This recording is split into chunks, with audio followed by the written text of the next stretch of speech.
My God is awesome. He can move mountains, keep me in the valley, hide me from the rain. Alléluia, voir la grâce de Dieu ici, cet après-midi. Je sens une grande visitation de Dieu ici.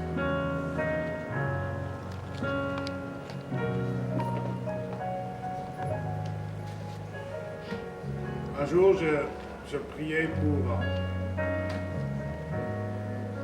un bien-aimé. Je l'encourageais à demeurer dans les choses de Dieu. Et une des citations de l'Esprit qui m'a été donnée était de lui dire, dans tout ce que tu feras, rassure-toi que Dieu soit avec toi.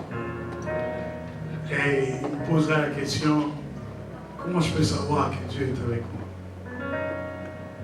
Alléluia. Je vais juste introduire un peu ce que le pasteur viendra apporter dimanche prochain et que nous continuerons tout le mois de juin et peut-être le premier mois de juillet où nous parlons de la nécessité d'être avec Dieu.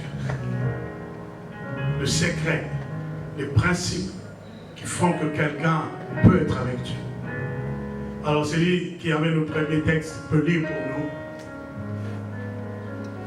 Ok, je lis au nom de Jésus. La Bible dit dans le 1er Samuel chapitre 10, à partir du 1er verset jusqu'au 7e verset, Samuel prit une fiole d'huile qu'il répandit sur la tête de Saoul. Il le baisa et dit, l'Éternel t'a-t-il pas oint pour que tu sois le chef de son héritage? Aujourd'hui, après m'avoir quitté, tu trouveras 2 hommes près du sépulcre de Rachel, sur la frontière de Benjamin, à Tcheltchak. Ils te diront, les ânesses que tu es allé chercher sont retrouvées. Les ânesses que tu étais allé chercher sont déjà retrouvées. Et voici, ton père ne pense plus aux ânesses, mais il est en peine de vous et dit, que dois-je faire au sujet de mon fils? De là, tu iras plus loin et tu arriveras au chêne de Tabor, où tu seras rencontré par 3 hommes montant vers Dieu à Bethel. Et pourtant, l'un 3 chevreaux, l'autre 3 gâteaux de pain, et l'autre une outre de vin. Ils te demanderont comment tu te portes et ils te donneront 2 pains que tu recevras de leurs mains. Après cela, tu arriveras à Guba Elohim, où ça c'est très important. Ouais, où se trouve une garnison de Philistins.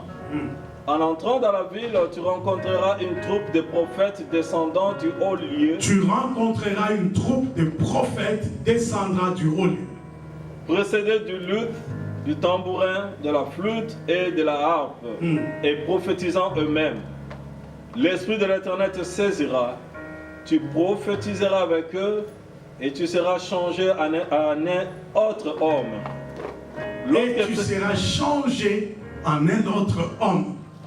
Lorsque ces signes auront eu pour toi leur accomplissement, fais ce que tu trouveras à faire, car Dieu est avec toi. Lorsque ces signes se seront tous accomplis, alors fais ce que tu devrais faire, parce que Dieu est avec toi.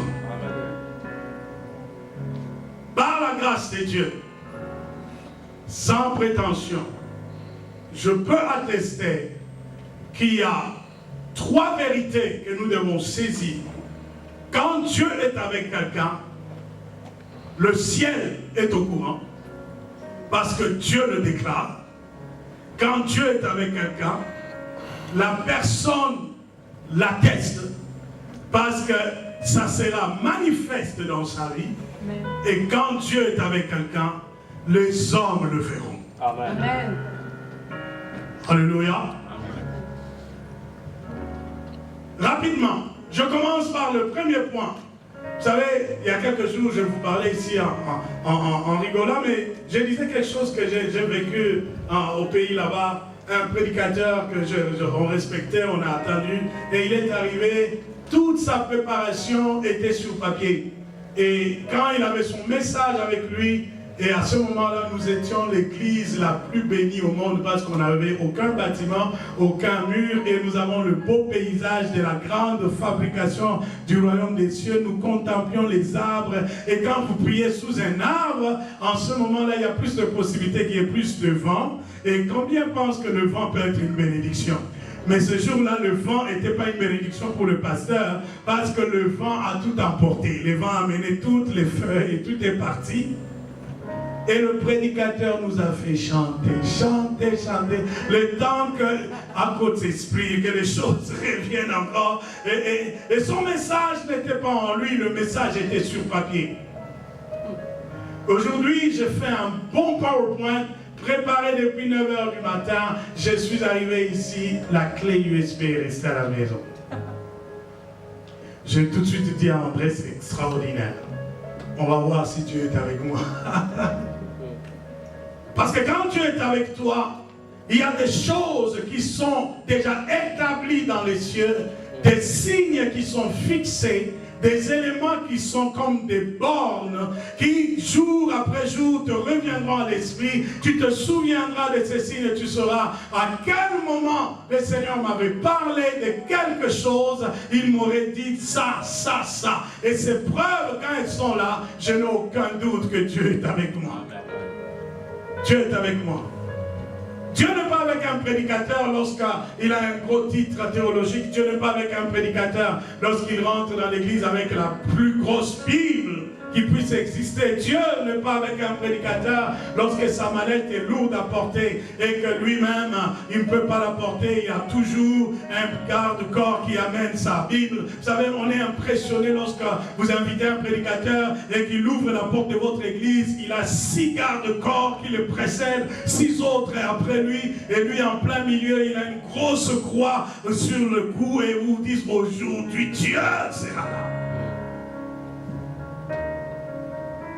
Je me demande même d'où ça vient cette histoire où le pasteur doit avoir du garde-corps, il doit aller dans une église, avant qu'il prêche, on l'enferme d'abord dans un bureau, il reste là pendant longtemps, l'église chante, chante, chante, chante, et après on accueille l'homme de Dieu, on dit, on va l'accueillir avec la chanson de l'homme de Dieu, on commence la chanson que lui il aime, et quand il entre, il a 2 bras, mais il ne peut pas porter sa Bible, il faut que quelqu'un d'autre porte sa Bible, que quelqu'un d'autre porte son sac, que quelqu'un d'autre porte sa veste, et lui il vient, et quand les gens voient ça, on dit, ah, Dieu est avec nous aujourd'hui.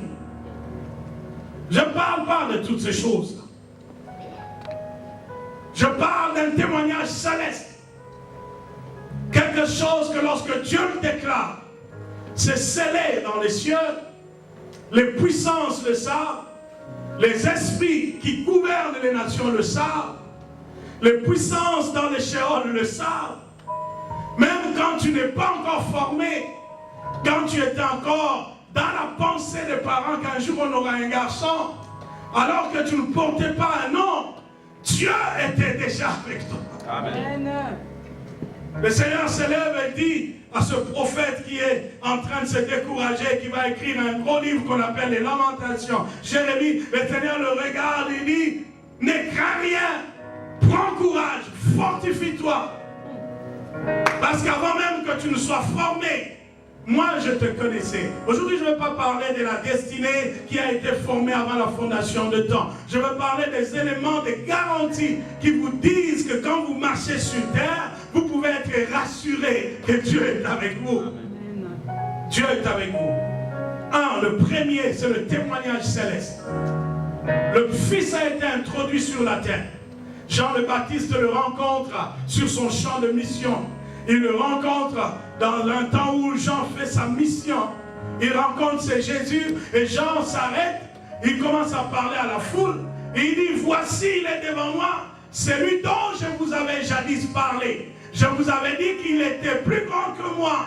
Il avait existé déjà. Il m'avait précédé. Et maintenant il est là. Je ne suis même pas capable de délier ses sandales. Je vous avais parlé de lui. Et pendant que Jean, il fait un tel témoignage élogieux sur Jésus, Jésus l'attend au tournant et il dit, baptise-moi.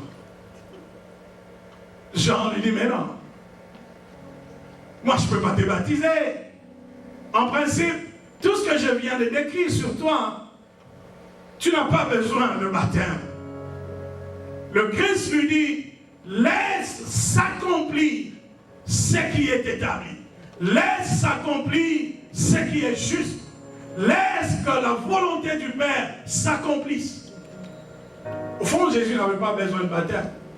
Mais Jésus avait besoin que quelque chose de surnaturel soit connu des hommes. Pendant qu'il rentrait dans les eaux, la Bible dit que les cieux s'ouvrirent et on entendit une voix qui s'écria, celui-ci est mon fils bien-aimé, en qui j'ai mis toute ma faveur. Autrement, Dieu vient de sceller sur la terre une garantie incontournable sur le mandat, la personne et le ministère de Christ. Il veut leur dire que je suis avec lui. Il vient de dire à toutes les puissances, celui-ci n'est pas n'importe qui, je suis avec lui. Le témoignage d'en haut avertit les ennemis visibles et invisibles que cet homme, Dieu, marche avec lui. Et vous verrez, le cycle divin commence toujours, le témoignage du début est confirmé à la fin. Alors que le Fils est en train de mourir, il fallait que le ciel bouge. La Bible dit que la terre était envahie d'obscurité et tout a tremblé. Et le dernier a déclaré sur le Fils, c'est un soldat romain. Il confirme, il dit, certainement celui-ci était un Fils de Dieu. Dans le cycle de la vie d'un homme, il y a toujours un témoignage divin qui commence avec toi, que je marche avec toi, je suis avec toi. Et durant ta marche, il y aura des stations de confirmation que l'Éternel est toujours avec toi. Même à la fin de ta vie, il faudrait qu'il y ait un témoignage qui prouvait que Dieu était toujours avec toi. Élisée meurt, on l'enterre, les gens oublient pendant assez longtemps qu'il y eut un prophète qui avait hérité de la double onction d'Élie, mais en ce jour-là, on viendra jeter le corps d'un mort sur les sépulcres là où était enterré Élisée après des années. Pour que ça arrive à toucher aux ossements, ça veut dire que même les cimetières étaient profanés. On ne pouvait même plus retrouver. N'oubliez pas que les Africains, généralement, le Congolais, nous avons presque la même culture que les Juifs. On n'enterre pas n'importe comment. Il y a toujours un signe qui marque de quelle lignée était cet homme, où est-ce qu'il était enterré, pour que les générations qui viennent après s'en souviennent. Mais quand on dit que lorsqu'on a posé cet homme à cet endroit-là, et que le cadavre a touché les ossements d'Élisée, et qu'il est ressuscité, ça veut dire que ça faisait longtemps qu'Élisée était mort. Même après toi, il y a des éléments qui attesteront que Dieu était avec toi.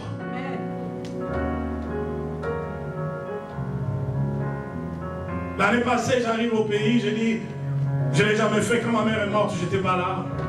Je dis, je vais rentrer, je vais aller voir dans la chambre où elle priait. Je vais aller voir qu'est-ce qui se passe. J'ai demandé, parce que la maison est déjà louée, j'ai demandé au locataire si je pouvais rentrer. Et j'entre, je vais toucher parce qu'elle priait, elle avait l'habitude de s'appuyer sur le mur et de mettre les deux mains sur le mur. Je viens et j'appuie mes deux mains sur le mur. La puissance de Dieu m'a projeté en arrière et ça faisait depuis 97 qu'elle est morte. Ça fait autant d'années, mais la gloire était encore là où elle priait.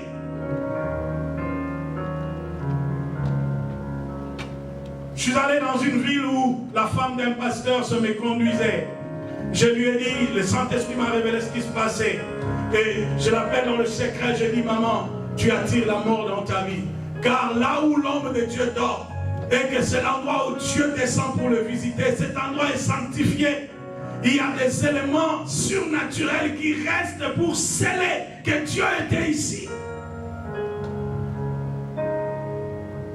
Tu ne fais pas entrer n'importe qui dans ta chambre. Là où tu causes avec Dieu.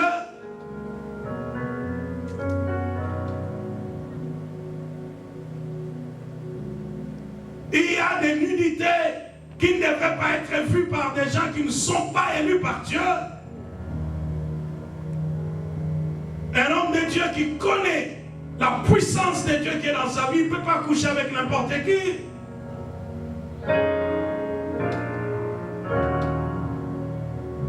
Ce n'est pas n'importe qui va toucher les habits que tu portes régulièrement. Si tu as cette discipline-là, que ça c'est ma tunique que j'amène dans le temple quand je prie, c'est pas n'importe qui viendra toucher les habits qui t'amènent dans la présence de Dieu.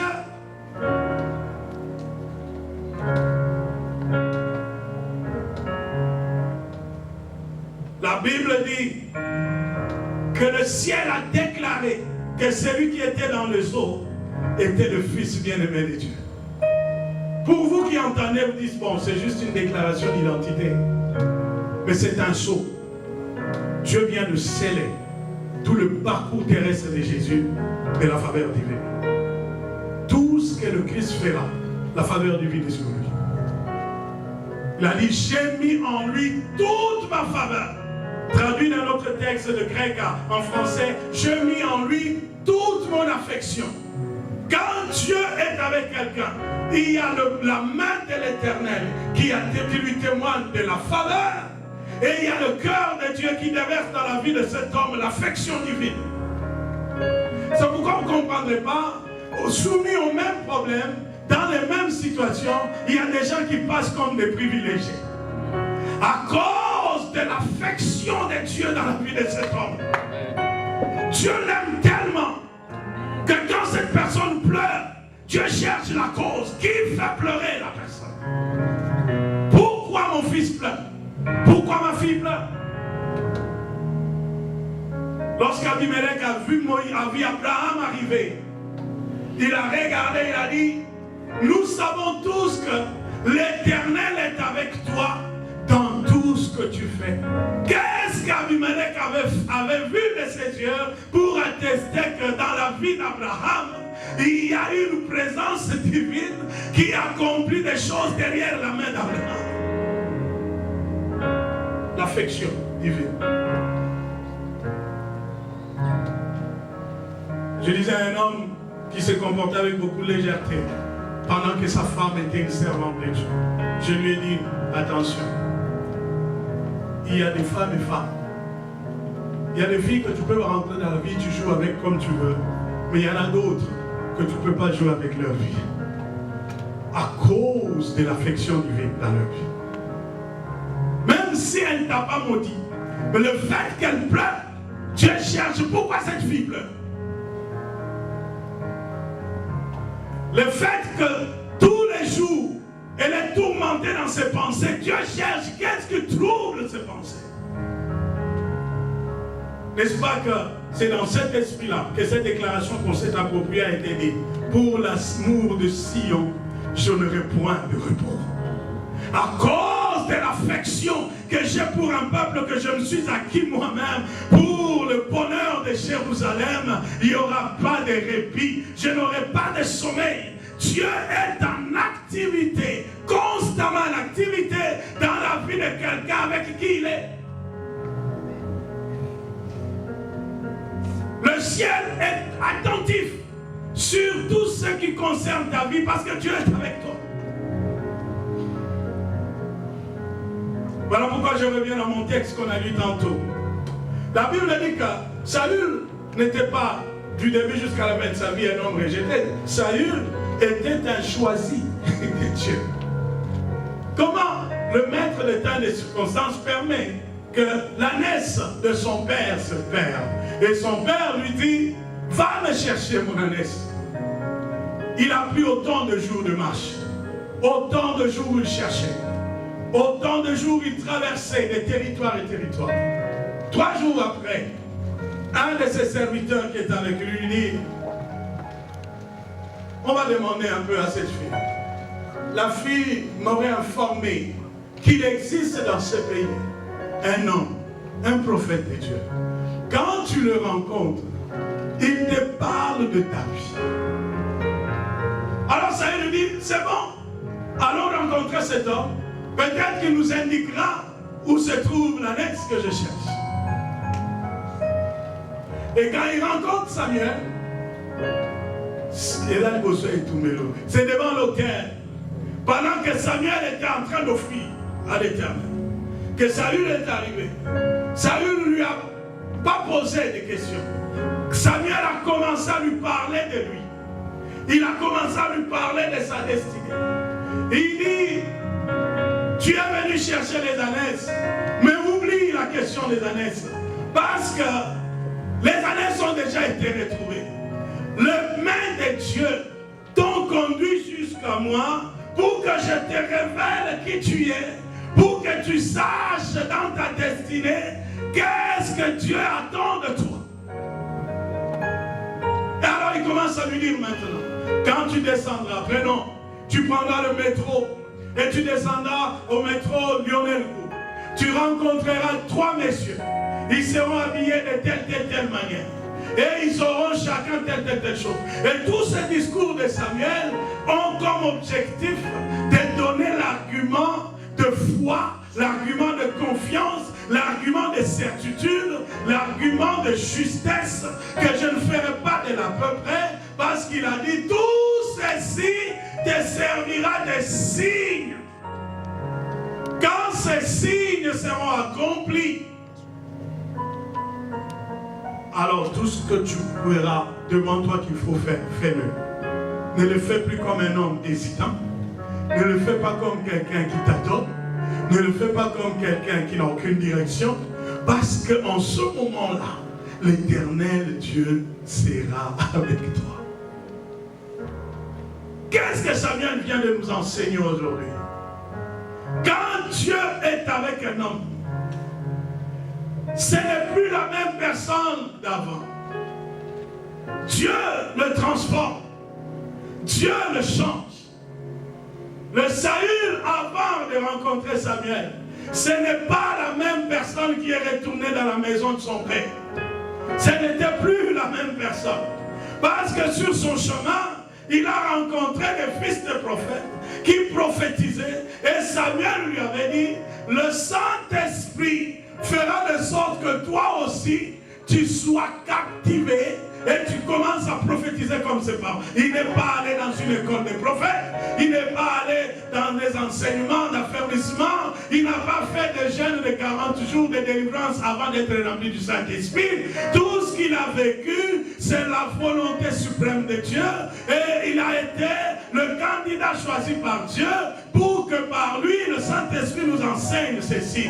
La première leçon de tirer dans cet enseignement, c'est qu'il faut rencontrer le Saint-Esprit sur ton chemin. Pendant que tu cherches à devenir, pendant que tu déploies des efforts, pendant que tu es en train d'entreprendre des choses, si tu entreprends des choses sans le Saint-Esprit, tu es un homme naturel comme tous les autres hommes. Amen. Dans toutes tes entreprises, si tu le fais sans le Saint-Esprit, tu es un homme naturel comme tous les autres hommes. Autrement dit, si tu es bouffable comme tous les autres sont bouffables, les sorciers peuvent te bouffer. Parce que tu n'as pas l'Esprit de Dieu qui confirme, qui scelle les choses. Tu es destructible comme tous les autres hommes. Pourquoi Saül a remporté autant de guerres avant de mourir et que David prenne la place, malgré la déchéance? Pourquoi? Parce que dès le premier jour, Dieu a accompli tous les signes qui attestaient que cet homme bénéficie de la faveur de Dieu. Il a effectivement rencontré les 3 hommes, il a effectivement rencontré les fils de prophètes, et il a été lui-même saisi par le Saint-Esprit et il a prophétisé. Quand tous les signes étaient accomplis, le témoignage céleste est scellé, cet homme-là n'est plus le même. Ne jouez pas avec ces gens dont les signes sont évidents, qui sont avec Dieu. Dans un monde où tout le monde parle de tout le monde, que les saints soient très avisés, que les saints soient très attentifs. On est dans un monde où maintenant, tout le monde peut aller avec Photoshop, faire des montages, monter une histoire sur Pasteur Edo, balancer sur Facebook, balancer sur YouTube. Parce que tellement qu'il y a des nombres de vues qui augmentent, lui, ça lui génère des sous. Et vous allez voir les hommes de Dieu, les enfants de Dieu, l'église, tout le monde va cliquer là-bas. Il suffit que je mette un titre. Pasteur Edo en flagrant délit. Ah, les ennemis de Pasteur Edo, clac, clac, clac, clac, clac. Ils vont cliquer. C'est comme ça que le diable fragilise l'église aujourd'hui. Tout le monde parle de tout le monde en mal. Frère tel, franc-maçon. Chantre tel, franc-maçon. Tel pasteur, franc-maçon. Tel ceci, franc-maçon. Quand on voit un grand titre sur YouTube, tout le monde clique. Et vous savez combien de vues ça donne? Regardez, il y a un truc qu'on avait mis la semaine passée. Aujourd'hui, c'est 14K. C'est plus de 1000 et de 1000 de vues. Lui, ça lui génère des sous. Mais ceux qui sont conduits par le Saint-Esprit, ils peuvent savoir. Ils peuvent savoir qu'il y a un témoignage céleste sur ce frère. Même si les hommes parlent, moi j'ai un signe que Dieu est avec nous. Je veux que Dieu suscite tout autour de nous une génération d'Abimelech. Des gens qui regardent avec les yeux de l'esprit. Ils observent le dos et disent non, non, non. Cet homme vient d'arriver il n'y a pas longtemps. Mais je vois qu'il a une santé. Je n'ai jamais appris qu'il était sur un lit d'hôpital. Je n'ai jamais appris qu'il a ceci. Mais qu'est-ce qui se passe dans la vie? Et quand il parle, Dieu lui révèle. Je suis avec lui. Je suis avec lui. Bien aimé, ceux qui me connaissent bien, ils savent. Tous ceux-là qui m'envoient par WhatsApp des affaires, par Messenger, sur un pasteur, sur un prédicateur, sur un frère, je ne regarde pas. Je ne regarde pas. Je ne laisse pas mes yeux se souiller par des choses bizarres, inutiles, qui m'écartent de mon idéal. Moi, je veux entendre un témoignage céleste. Je veux vous dire une chose. Ça va vous bouleverser, mais ça peut vous aider à accéder à ce que le pasteur nous a prêché, la maturité. Vous savez, lorsque Dieu regarde à David, il envoie Nathan. Il dit, Nathan va lui dire que je veux le châtier. Je veux détruire ce qu'il vient de faire. L'enfant qu'il vient d'avoir avec cette femme, je veux le tuer. Dieu a décidé. Dieu a décidé lui-même qu'il va tuer l'enfant. Et quand Dieu a parlé, personne ne peut changer. Nathan est arrivé, il a dit à David, l'Éternel est mécontent de toi. Parce que tu as pris la femme du riz et tu as fait tuer son mari. Dieu va détruire ton royaume. Un de tes fils va te déshonorer. La honte et la mort vont entrer dans ta maison. L'homme de Dieu a parlé, il est parti, l'enfant meurt. Pendant que l'enfant est souffrant, David jeûne, il pleure. Et pourtant, il était dit de lui, l'homme selon le cœur de Dieu. Mais Dieu vient de le frapper. Dieu vient de le frapper. Tu peux m'éteindre ça, ça me dérange. Il pleure, il enterre l'enfant, il s'habille. La Bible dit, David alla vers Bathsheba, sa femme, et la consola. Cette consolation-là, il lui a fait un enfant. Cet enfant-là vient de naître. Je parle du même Dieu qui a frappé David et avec la même femme, dans la même période. Ce n'est pas 10 ans après, ce n'est pas une saison d'après, c'est le temps d'après. C'est quelques mois après. Le même prophète que Dieu avait utilisé est revenu. Il prend le petit qui est né, il lui donne le nom de bien-aimé de Dieu. Ce nom-là, c'est Salomon. Et c'est cet enfant-là à qui Dieu va donner un droit plus que ce qu'avait Josué. Parce que Josué n'a pas pu bâtir le tabernacle. Mais après Moïse, il y a eu Salomon qui a eu la grâce de bâtir le temple au même modèle que Dieu avait donné à Moïse. L'enfant né de la même femme châtiée hier. L'enfant né de la même femme rejetée hier. C'est l'enfant aimé par Dieu. Bien-aimé, ne parlez pas n'importe comment. Même si quelqu'un est en train de traverser une phase du chaos, garde silence. Garde silence. Parce que les voies de Dieu sont insondables. Garde silence. Ne fais pas pécher ta bouche. Quand Dieu est avec un homme, même si dans un temps donné de de sa vie. Il est en train de subir les moments les plus compliqués. Et que toi, tu bâtis ton jugement sur le temps compliqué pour mettre l'absolu que ce n'est pas un serviteur de Dieu. Tu es dans l'erreur. David entre dans le plan de la royauté quand Dieu s'est décidé de mettre Saül de ses fonctions. David est en cavale. Saül le poursuit. David a la possibilité de tuer Saül. Les serviteurs de David lui disent, oh, que Dieu soit loué. Ils ont même loué Dieu. Ils disent que Dieu soit loué. Voici le jour où le Seigneur livre entre tes mains ton ennemi redoutable. Voilà, le ciel a arrangé les choses. Que Saül vienne se coucher juste là. Il n'est plus fort. Il n'est pas en position de te combattre. Va, tue-le, c'est Dieu. Mais David dira, il ne m'est pas donné de porter ma main sur un oint de l'Éternel. Et en ce moment-là, la fille de Saül, c'est un homme rejeté par Dieu. Mais David ne se limite pas à la circonstance. David se souvient que cet homme a accédé à la royauté comment? Quand Samuel avait dit, tu rencontreras telle personne sur le chemin, tu verras telle chose, tu rencontreras le fils des prophètes, et le Saint-Esprit tombera sur toi, tu vas commencer à prophétiser comme eux. Ça sera un signe que Dieu est avec toi. Il n'y a que Dieu qui peut redire sa parole. Moi, je ne peux pas changer la parole de Dieu. Amen. Un homme charnel marche selon la vue, selon les données physiques saisissables de sa réalité. Mais un homme spirituel ne marche pas selon la vue. Il marche selon l'esprit. Il reste à l'écoute de l'esprit.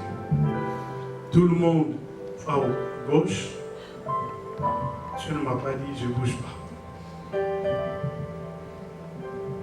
Quand Dieu est avec toi, il te donne toujours un signe. Toujours. Il a dit à Moïse, je lui parle. Ceci te servira de signe pour savoir que c'est moi qui t'ai rencontré à Horeb et que c'est moi qui t'ai envoyé dire à Pharaon de libérer mon peuple. Prends le bâton que tu as en main. Jette-le à terre. Ça devient un serpent. Reprends-le. Ça devient un bâton. Il dit ça, c'est le signe. De tous les miracles que Moïse a fait pour qu'Israël sorte, il ne s'est pas passé de son bâton. Il avait toujours son signe. Quel est ton signe que Dieu est avec toi? Qu'est-ce qu'il t'avait dit le jour où il t'a rencontré? Garde-le pour le reste de la vie. Parce qu'il y aura des moments où les hommes vont se retirer. Il y aura des moments où la société ne pourra rien faire pour toi. Même l'homme ou la femme qui partagent le même lit que toi ne pourra rien faire. Mais le signe reste penché devant Dieu. Amen. Le signe reste toujours là devant Dieu. Moïse arrive devant les eaux. Il entend un peuple qui crie, on est mort. La cavalerie de Pharaon est là. Il voit à côté le mont Puyarot est là. Il voit de l'autre côté, il y a les eaux qui couvrent partout. La vallée est là. Puissant, je ne peux plus rien faire. Je ne peux plus rien faire. La plus grosse armée du monde est derrière. Dieu lui dit au peuple, garde silence, prends les signes. Oh bien aimé, c'est important d'avoir un signe. Prends ce que je t'avais dit qui prouve que je suis avec toi. Prends-le. As-tu entendu une parole dans ta vie? Une promesse, une déclaration divine, une parole de connaissance qui t'a été donnée à un moment donné de ta vie. Retiens-la. Scelle-le dans ton cœur. Garde-le. Tu en auras besoin à un moment donné. Tu Tu diras, Seigneur, tu m'avais dit. Si tu es vraiment avec moi, Seigneur, fais ce que tu m'avais dit. Et quand Dieu entend le signe, oh, il agit. Samuel n'a rien caché à David. Il lui a dit, quand tu verras, à Saül, quand tu verras tous ces signes s'accomplir, rentre dans un esprit d'entrepreneuriat. Bouge-le. Tout ce que tu pourras faire devant toi, fais-le. Fais-le avec certitude parce que Dieu est avec toi. Bien-aimé, pas avant les signes. Quand le signe sera accompli, c'est la certitude d'action. Quand j'ai quelque chose, alors je deviens un acteur. Des fois, vous me voyez un pasteur fou. Le frère Mathieu me dit souvent, je ne sais pas comment tu fais, mais je ne sais pas qu'est-ce que tu as comme énergie. Tu commences ta journée tôt, tu la finis tard. Tu es toujours en bonne santé, tu marches. Mais je ne marche pas selon les calculs des hommes. Je ne marche pas selon les promesses des hommes. Si je ne regardais comme réalité, je serais comme plusieurs dimanches, je me trouverais une deuxième job. Je travaillerai dimanche. Je chercherai l'argent pour nourrir ma famille. Mais j'ai des signes, des choses qui me prouvent que je ne suis pas un homme ordinaire. Ce n'est pas à moi de me préoccuper de certaines affaires. C'est les affaires de Dieu. Moi, je m'occupe des signes. Si les signes sont réunis, alors je passe en action. Je passe en action. Mais je suis un homme d'action. Je n'attends pas. Quand les choses sont réunies, tu me feras comme un fou. Tu vas me dire, Seigneur, pasteur, mais humainement, les calculs prouvent que c'est zéro, c'est rouge, on ne peut rien faire là. Moi, je te dirais, je veux foncer. Parce que j'ai des signes que Dieu est avec moi. Quand Dieu est avec toi, tu n'es pas un peureux. Tu n'es pas un hésitant. Tu n'es pas quelqu'un qui tâtonne. Tu es un fonceur. Oh, belle fille, cherche un homme qui est avec Dieu. Parce que le jour où tu manqueras de pain à la maison, lui, il sortira avec la promesse de Dieu. Que Dieu m'avait dit, tu me serviras et je te bénirai. Je bénirai le fruit de tes entrailles, je bénirai le fruit de ton travail, je bénirai tout ce que tu feras de tes mains. Même si on l'engage à un petit job de 5 $ par mois, il va sortir de la riche parce que Dieu est avec lui. On va le planter dans un pays où il est le seul noir parmi des Indiens. Dieu sera toujours avec lui. Il va se distinguer. On prend André, on va le mettre en plein milieu de Bassan-Koussou là-bas, entouré de tous les noirs inciviques. Il va s'en sortir parce que Dieu est avec lui. Quand Dieu est avec toi, tu n'as pas peur de l'inconnu, mes amis. Est-ce qu'on peut s'élever tous ensemble? Quand Dieu est avec toi, tu n'as pas peur de l'inconnu. Fais-moi la chanson parce qu'il vit, je n'ai rien à craindre. Je n'ai rien à craindre. Même si les données ne me donnent pas qu'il y a possibilité de succès dans ce pays, je me rassure d'abord, est-ce que Dieu est avec moi? Si Dieu est avec moi, je réussirai. Je passerai devant. J'aurai une cote différente de ce que j'avais avant. La certitude du signe divin. Cherche un signe divin. Cherche une parole divine. Cherche un saut divin dans ce que tu fais. Cherche le Saint-Esprit. Marche avec le Saint-Esprit. Et tu verras que tu peux tout. L'apôtre Paul l'a dit, je puis tout par celui qui m'a aimé, Jésus-Christ mon Seigneur. Et quand est-ce qu'il le dit? Il dit, qu'est-ce qui me séparera de l'amour de Dieu? Serait-ce la nudité, le manque, le reniement des hommes? Est-ce que ça sera les paroles des gens? Est-ce que ça sera les attitudes? Est-ce que ça sera l'obscurité?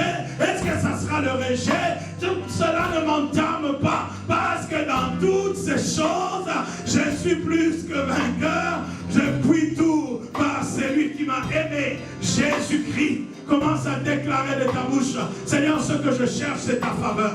Je veux d'abord un témoignage du ciel sur ma vie. Je veux la faveur divine dans ce que je fais. Je veux ta présence. Je veux que toi tu scelles mon travail de ton affection, que tu combles ma vie de ton affection.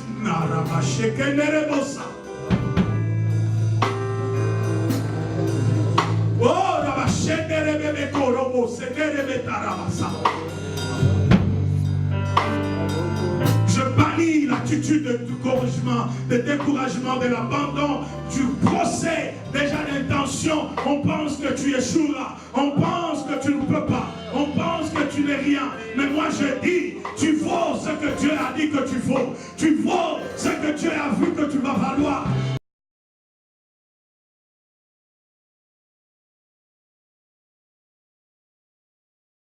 My God